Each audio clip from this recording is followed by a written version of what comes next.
Quad summit के बाद New York पहुंचे प्रधानमंत्री मोदी। आज शाम संयुक्त राष्ट्र महासभा को संबोधित करेंगे प्रधानमंत्री। करीब 20 मिनट का हो सकता है उनका संबोधन।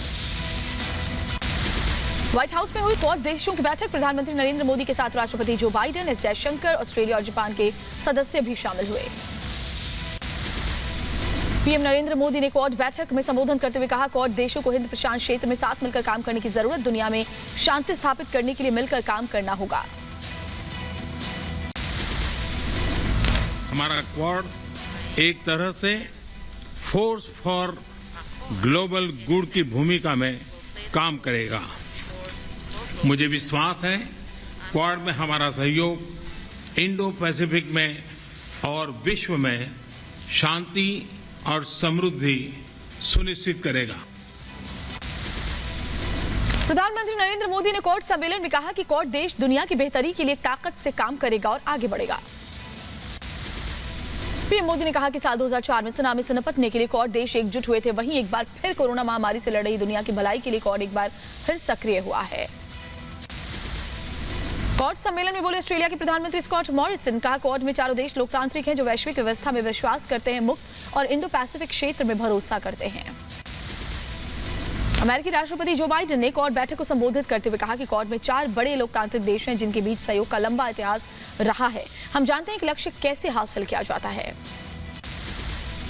क्वाड की बैठक में चीन को 2 टूक। सभी देशों ने हिंद प्रशांत क्षेत्र को खुला रखने पर जताई प्रतिबद्धता। पीएम मोदी ने कहा, हिंद प्रशांत क्षेत्र में मदद के लिए साथ आए देश। क्वाड बैठक में पीएम नरेंद्र मोदी ने चीनी ऐप्स का उठाया मुद्दा। पीएम मोदी ने क्लीन ऐप मूवमेंट को धार देने पर दिया जोर। भारत ने कई चीनी ऐप्स पर लगा रखा है बैन।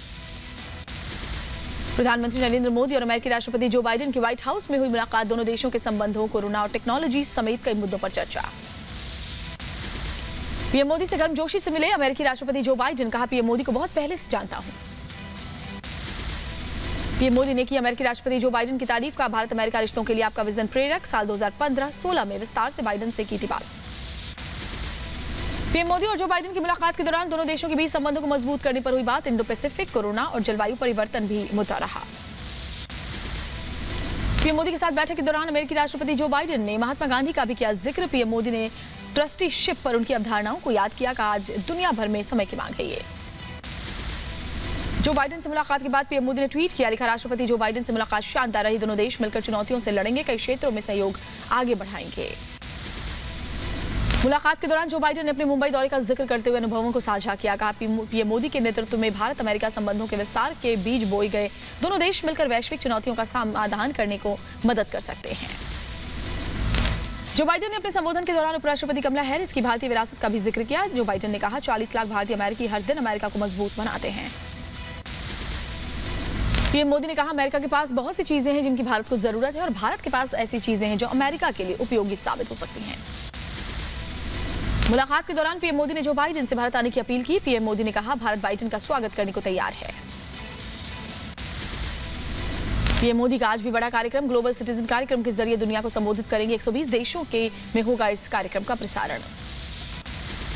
भारत से प्रधानमंत्री नरेंद्र मोदी ने अमेरिकी उपराष्ट्रपति और क्वाड लीडर्स के लिए अनोखा तोहफा लेकर गए। सभी नेताओं से मिलकर पीएम ने अनोखा गिफ्ट भेंट किया।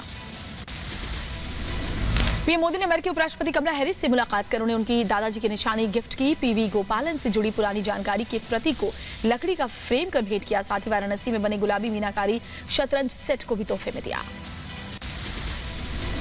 पीएम मोदी ने ऑस्ट्रेलिया के पीएम स्कॉट मॉरिसन को भी दिया यूनिक गिफ्ट। वाराणसी से मंगवाए चांदी के मीनाकारी जहाज को मॉरिसन को उपहार में दिया गया।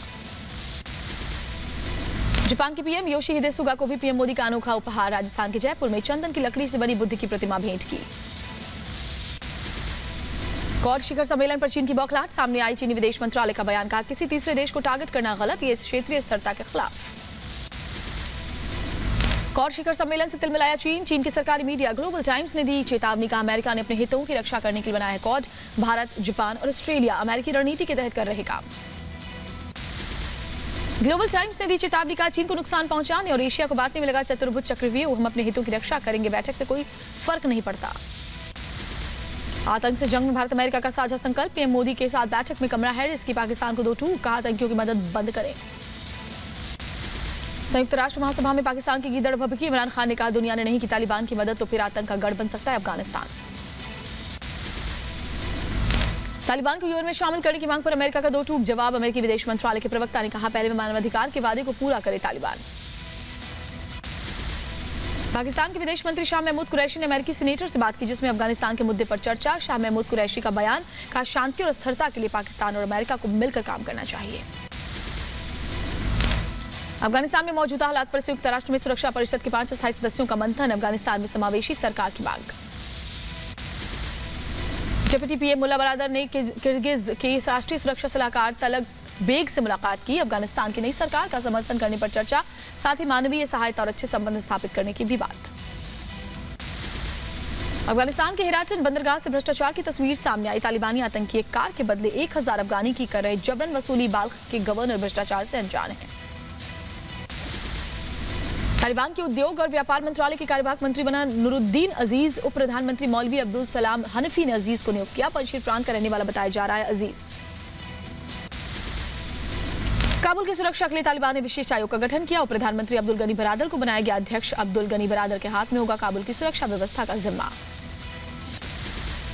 अफगानिस्तान में अपनी करतूतों को छिपाने में लगा तालिबान। तालिबानी रक्षा मंत्री का फरमान, तोड़फोड़ की तस्वीरें खींचने और वीडियो बनाने पर भी पाबंदी लगा दी है।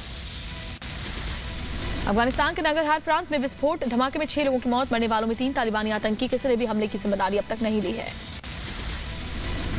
अफगानिस्तान पर तालिबानी कब्जे के बाद से आर्थिक हालात बेहाल। हेरात प्रांत में कई फैक्ट्रियां बंद हुई। कैश की किल्लत और कच्चे माल की कमी के चलते फैक्ट्रियों पर ताला लग गया।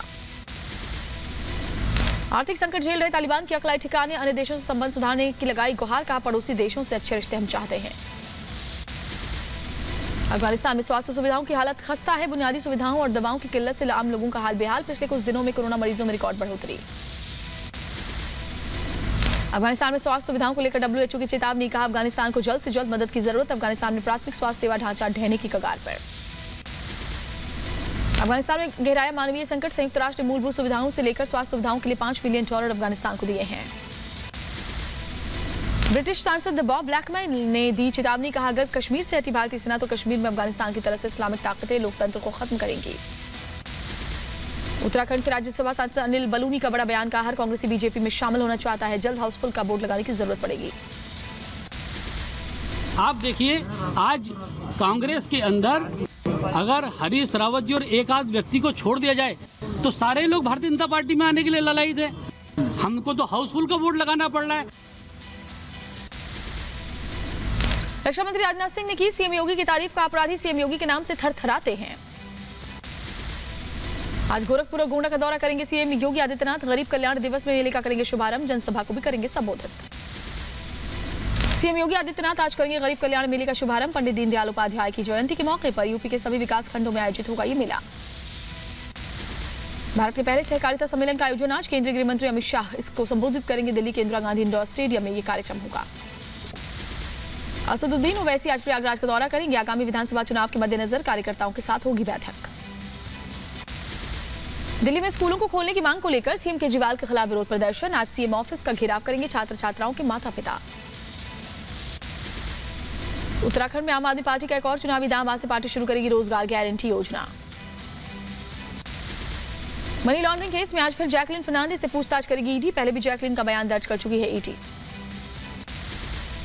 यूपी विधानसभा चुनावों में बीजेपी के साथ चुनाव लड़ेगी निषाद पार्टी और अपना दल। बीजेपी ने प्रेस कॉन्फ्रेंस कर कहा, दोनों पार्टी साथ मिलकर योगी आदित्यनाथ के नेतृत्व में चुनाव लड़ेंगी। रोहिणी कोर्ट एनकाउंटर मामले की जांच करेगी दिल्ली पुलिस की crime branch. Delhi police commissioner ने क्राइम ब्रांच की टीम को दिया निर्देश।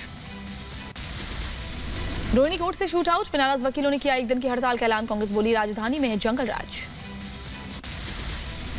दिल्ली में रोहिणी कोर्ट में गैंगस्टर जितेंद्र गोगी को दिन दहाड़े गोली मारकर हत्या। गोगी को कोर्ट में पेशी के लिए लाया गया था। रोहिणी कोर्ट के कमरा नंबर 207 के भीतर हुई फायरिंग। दिल्ली पुलिस की स्पेशल सेल ने दोनों बदमाश राहुल और मौरिश को मार गिराया। बदमाशों की फायरिंग में 3 से 4 लोग घायल। पुलिस के मुताबिक टिल्लू गैंग बताए जा रहे हैं दोनों बदमाश वकील की ड्रेस पहनकर रोहिणी कोर्ट में पहुंचे थे।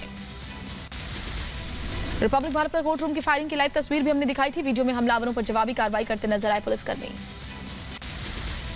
रोहिणी कोर्ट में फायरिंग से अफरा तफरी का माहौल। पुलिस के मुताबिक कोर्ट परिसर में 40 राउंड फायरिंग हुई थी। दिल्ली के रोहिणी कोर्ट पहुंची forensic team. Joint CP northern range करेंगे शूट आउट की जांच। जितेंद्र गोगी की गिनती दिल्ली के टॉप मोस्ट गैंगस्टर्स में की जाती थी। दिल्ली पुलिस ने जितेंद्र गोगी पर 4 लाख रुपए का इनाम रखा था। हरियाणा के मशहूर सिंगर हर्षिता दाहिया के हत्याकांड का आरोपी भी था गैंगस्टर जितेंद्र गोगी। मार्च में गुरुग्राम से पुलिस ने जितेंद्र गोगी को पकड़ा था। दिल्ली के नरेला इलाके में एक स्थानीय नेता वीरेंद्र मान की हत्या में गोगी और उसके गुर्गों का हाथ था। दिल्ली और हरियाणा जैसे राज्यों में इस गैंगस्टर पुलिस के निशाने पर था। दिल्ली पुलिस कमिश्नर राकेश अस्थाना से रिपब्लिक नेटवर्क ने बातचीत की। कहा पुलिस अलर्ट थी। मौके पर ही दोनों हमलावरों को ढेर किया गया। वकील की ड्रेस में थे हमलावर। दिल्ली के रोहिणी कोर्ट में फायरिंग पर चश्मदीद वकील ललित कुमार ने कहा जज के सामने गैंगस्टर गोगी को गोली मार दी गई। एक महिला वकील को भी गोली लगी पैरों में। रोहिणी कोर्ट के वकील ललित कुमार ने कहा बदमाशों ने गोगी को लगातार 3 गोलियां मारी। गोगी की सुरक्षा में लगी पुलिस ने बदमाशों पर 25 से 30 राउंड गोलियां चलाई।